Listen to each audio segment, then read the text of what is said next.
उद्घाटन आता सरपंच हे प्रत्यक्ष थेट आपल्या बालेकिल्ल्यावर दत्तासाहेब यांचं आव्हान स्वीकारताना दिसत आहे। डॉक्टर कोरमकर साहेब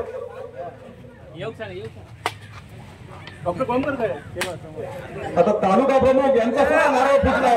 लवकरात लवकर बाजूला मागे राहू उठून दे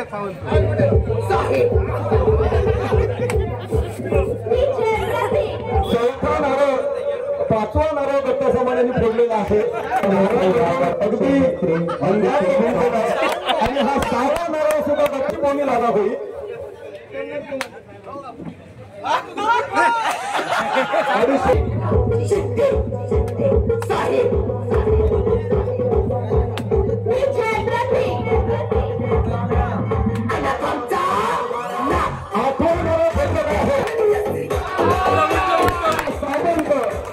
सरपंच आणि उपसरपंच